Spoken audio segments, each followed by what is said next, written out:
नमस्कार दोस्तों, आपका स्वागत है अपनी YouTube चैनल PFP में। आज हम इन्फोसिस के बारे में चर्चा करने वाले हैं। स्टॉक हमें 1500 के ऊपर जाता हुआ नजर आता है। अभी भी अमेरिकन मार्केट्स में हालत इतनी भी सुधरती हुई नजर नहीं आई है। ओवरऑल ट्रेंड नेगेटिव चल रहा है। तो क्या इन्फोसिस वापस ज़्यादा नीचे आ सकता है? तो ऐसे सिचुएशन में एज अ रिटेलर हमें क्या करना चाहिए, इसके बारे में आज हम चर्चा करने वाले हैं। सबसे पहले कंपनी के फाइनेंशियल ट्रेंड पे नजर डाल देते हैं। रेवेन्यू प्रॉफिट कंटिन्यूसली ऊपर जा रहा है। 2022 में ऑल टाइम हाई रेवेन्यू और प्रॉफिट रिपोर्ट किया है, जो कि क्लियरली अच्छी बात है। ओवरऑल फाइनेंशियल ट्रेंड हमें हेल्दी नजर आता है। रिटर्न रेशियोज के बारे में बात करें, ROE 29%, ROC 36%, ROA 19%। Return ratios बहुत अच्छे हैं। लेवरेज रेशियो के बारे में बात करें, डेट टू इक्विटी 0 है, कंपनी पर कर्जा ही नहीं है। इंटरेस्ट कवरेज रेशियो भी बहुत अच्छा नजर आता है। तो क्लियरली आपको रिटर्न रेशियोज और लेवरेज रेशियो में कोई चिंता करने की जरूरत ही नहीं है। शेयर होल्डिंग पैटर्न के बारे में बात करें, टोटल प्रमोटर होल्डिंग है 13.11%, जिसमें से कुछ भी प्लेज नहीं है। Mutual fund 15%, other DII 4%, FII 32%,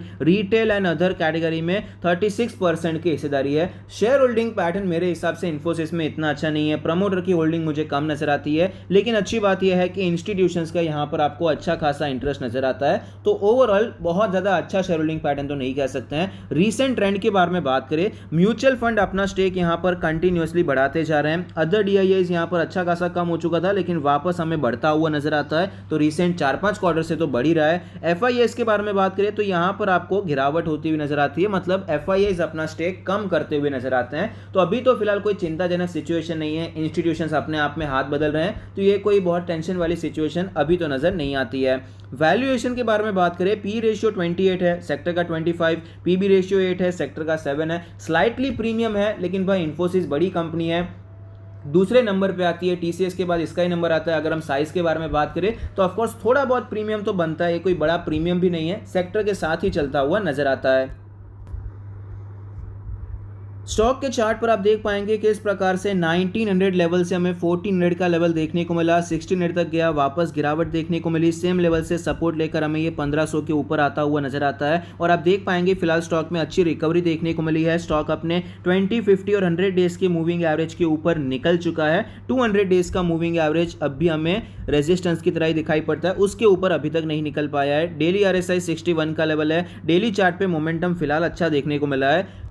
support और रेजिस्टेंस के बारे में बात करिए तो आप देख पाएंगे यहाँ पर 1550 के करीब हमें एक रेजिस्टेंस नजर आता है, और सपोर्ट के बारे में बात करें 1450 का हमें एक सपोर्ट नजर आता है। रेजिस्टेंस एक्चुअली 1500 का लेवल भी है, 1500 का भी एक रेजिस्टेंस का ही लेवल है, क्योंकि यहीं पर आपको गैप डाउन होता हुआ नजर आया और गिरावट आपको कंटिन्यू रहती हुई नजर आई थी। लेकिन फिलहाल हमें इसके ऊपर ये ट्रेड करता हुआ नजर आया, तो नेक्स्ट रेजिस्टेंस हमारे लिए 1550 का लेवल हो जाता है। लेकिन इतना स्ट्रॉन्ग ब्रेकआउट नहीं हुआ है कि हम 1500 को अभी सपोर्ट मान ले, इसलिए सपोर्ट तो हमारा 1450 का लेवल ही रहने वाला है।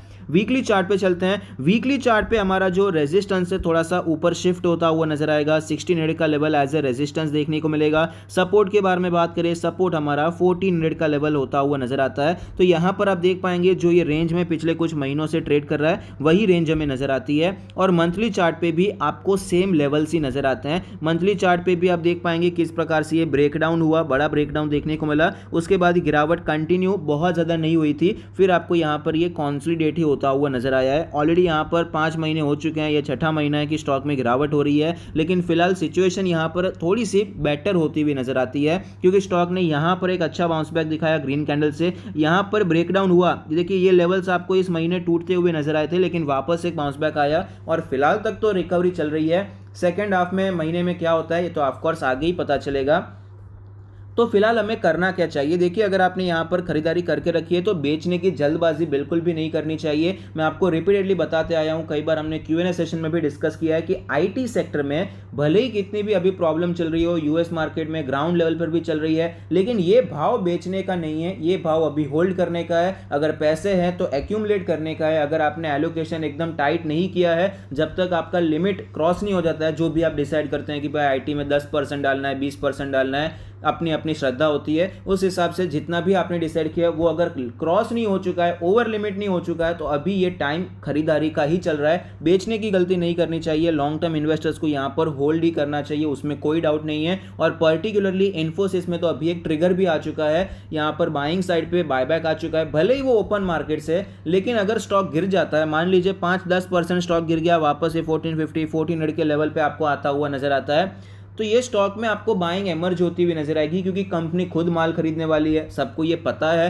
तो हम लोग भी ये सोचकर माल खरीदते हैं, तो इससे एक बाइंग का माहौल आपको स्टॉक में बनता हुआ नजर आता है। पहले की तरह स्टॉक भले इतना स्ट्रांग नहीं है, पहले जब ओपन मार्केट में बायबैक आया था तब ट्रेंड स्ट्रांग चला था, तो स्टॉक आपको ऑलमोस्ट बायबैक के प्राइस तक पहुंचता हुआ नजर आया था। लेकिन इस बार भी सेम ऐसा ही रिपीट हो जाएगा ऐसा ज़रूरी नहीं है, लेकिन स्टॉक में डाउन साइड फिर भी थोड़ी बहुत लिमिटेड हो सकती है। कंपनी बायबैक कर रही है तो ये एक होल्ड करने की कोशिश करेगा, तो इस हिसाब से भी बेचने की ज़रूरत फिलहाल मुझे लॉन्ग टर्म इन्वेस्टर्स को तो बिल्कुल भी नज़र नहीं आती है। शॉर्ट टर्म के लिए क्या करना चाहिए, शॉर्ट टर्म के हमारे लेवल्स हैं 1550 और 1450 के लेवल। तो फिलहाल तो स्टॉक में कोई खरीदारी की खास अपॉर्चुनिटी बनती नहीं है। अगर स्टॉप लॉस के साथ काम करना है तो यहाँ पर आप देख पाएंगे स्टॉक बीच में ट्रेड कर रहा है, ना ही रेजिस्टेंस के ऊपर है ना ही सपोर्ट के पास है। सपोर्ट के पास आता है तो हम यहाँ पर अटेम्प्ट कर सकते हैं छोटे स्टॉप लॉस के साथ। रेजिस्टेंस पे अगर कॉन्सोलिडेट करके ब्रेकआउट होता है तो हम अटेम्प्ट करने के बारे में सोच सकते हैं। पोजिशनल ट्रेड के बारे में बात करें, ऑलरेडी हमने एक बार डिस्कस कर लिया है कि किस प्रकार से इन्फोसिस में और टीसीएस में दोनों में हमने डिस्कस किया था कि कैसे हम पोजिशनल ट्रेड इनिशिएट कर सकते हैं। उसका रीजन बस एक ही था कि भाई यहाँ पर